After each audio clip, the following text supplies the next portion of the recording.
Hello, everyone. My name is Ryan Clark. I'm the founder and CEO of Clark College Consulting, the superhero of college planning. And again, I have with me a good friend of mine, Amy Haskell, who is the president founder of Total Writing Enrichment. Would you agree? And I still want to go back to that question about what kids can be doing now. But would you agree that a lot of the families that come to you and they are starting off with these big schools, like huge populations, do you think one of the main reasons is because possibly that they think that tuition ultimately is less expensive than a smaller private school? Is it less expensive at a smaller Like, private school? is the reason they have on their list, let's say out of 5 schools, they're all massive, is Right. the main reason because at first they think that tuition will be less than a private school. And what you're saying is, wait a minute, when you really look at its private schools, they actually could give you a lot.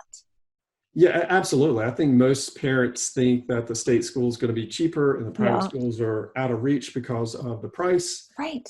And I would say at least 80 to 85% of the students and parents I speak to. And, if you look at the, what I call the sticker price online, you see that, but most parents, if we do this the right way, don't pay the sticker price. And it's really Yes, educating the students and parents on financial aid, what we talked about earlier. yes, Certain colleges give out very specific financial aid. And not every student, not every parent qualifies for that specific type of financial aid. yes, right. And so the key, when I say financial fit, that's what it means, is matching the student and the parents' financial aid to the colleges that give out those types of financial aid. And if Yes. we do that in advance, we know we're going to have a pretty good award letter that will bring that price down or something reasonable or even less than it would cost to go to a state school. Mm-hmm. And I don't Mm-hmm. think most parents and students spend the time on the financial side, and they just hope Right. and pray.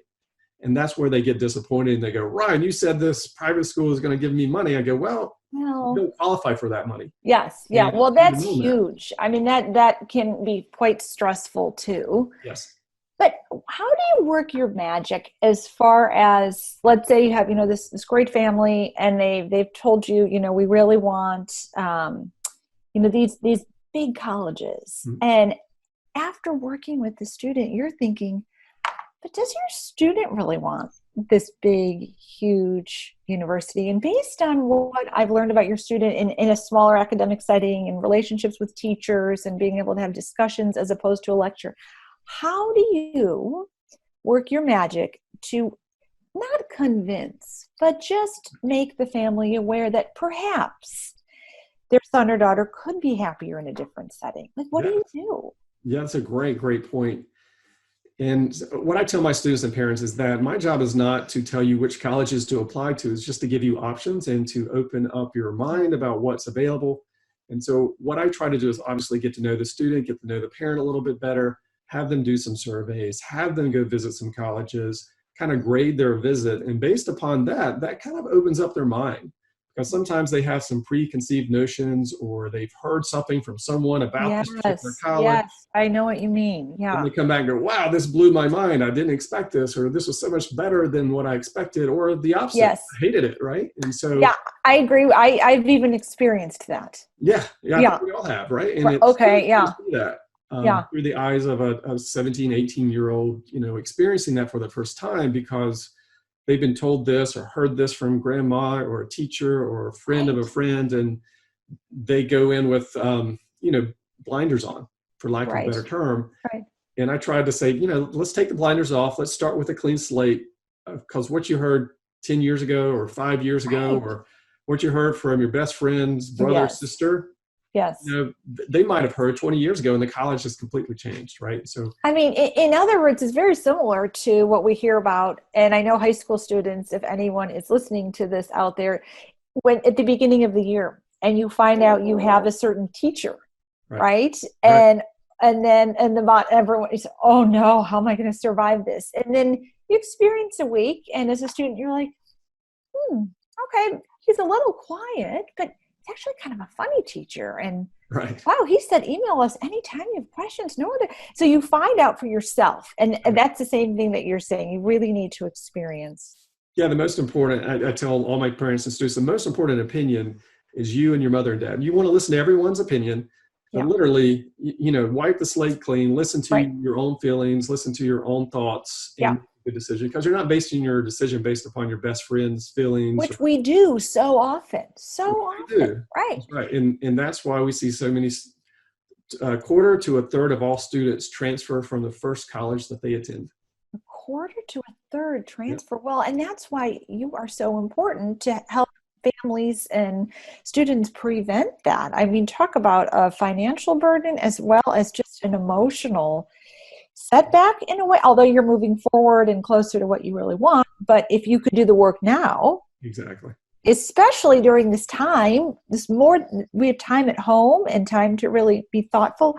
So along those lines, I mean, what would you say? I know we talked about at the very beginning of this, things that students and parents can be doing now, and we can't go visit colleges, but other than the financial aspect of it, which I'm not mitigating, I know is huge. Like, are there one or two specific things that kids can do too, if everything was perfect, to find out, as far as feeling like, because they can't visit right now, Right. like, yeah, actually this really might be the college for me. Like, what do you look at? Like size, location, the majors? I mean, how do you decide where to go right now? Yeah, there's so many different variables in So that. many. And what I try to do is, when we do our surveys, is we give those variables, and Okay. we try to figure out what their answers are, and then we put an importance to that variable, because every student is not the same, right? So, Oh, I love that. Yeah. right. So location might be really important to one student and Yes. not important to another student, right? Yes. Or I don't know, distance from home could be important to a student. Another student goes, take me anywhere. I just want to get out of here, right? So, Well, absolutely. Yeah. I mean, I have to say there's a set of twins I'm working with right now to do pre-college essay stuff, because I don't do the consulting stuff. And one of the twins said, "Oh, Miss Haskell, I'd go anywhere. I'm happy to go out to California, happy to go be in New York." And the other one said, "Oh no, I want to be within driving distance," meaning 3 hours of home, coming from the same home. So I can only imagine what you see. yeah, no, I definitely see the extremes. And like you, I've worked with triplets, and Okay. some of them, they're right in step and Yeah. want to go to the same place. But most of the cases, it's usually we want to do something different, just Right. based upon their personalities, right? They're completely Right. different. Yeah.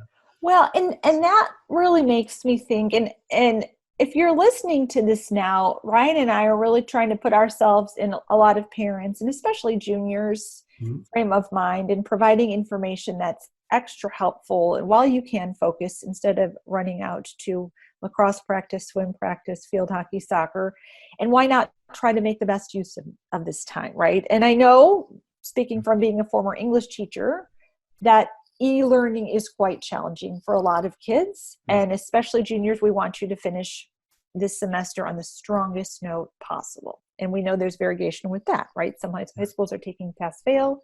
Right. Some are taking grades. And I mean, that's another question. How do we level the playing field, and how are colleges weighing? They're not keeping track. But, truly, as far as using this time I'm getting a lot of questions about the essays, but I think it comes more to like what we were just talking about, to really try to find that place and envision yourself in a college where you feel just great. Like it meets your academic, your social, athletic, perhaps you want to go hiking, geography needs, close to home, far away from home. So I think it's tricky, but like you said, I think it can be done right now. It can be. And any family that's listening to this, I would cast the net fairly wide at first, and then you can always shrink the net. Yeah. Because if you cast it fairly wide, you're going to get obviously a lot more colleges to choose from, and maybe open up the minds of the student. And the thing, in a lot of cases, the parents need to open up their minds as well. Because let's say a student says, I only want to be 3 hours away, right? Well, what if there's a college that's 3.5 hours, 3 hours and 45 minutes, and you just missed it, and it would have been a perfect college for your son and daughter? Well, that's a really good point. Or even 4 hours away. Like, what does that really mean? Like, now is the time. What I think I'm hearing you say is a lot of kids, parents, kids because of their peers, older siblings who could be a totally different kid, come to you with these preconceived notions, just like they come to the beginning of the school year hearing about, Mr. Smith. But now is the time to really dig deep into, would you say, like these boundaries Mhm. that kids and parents have already created.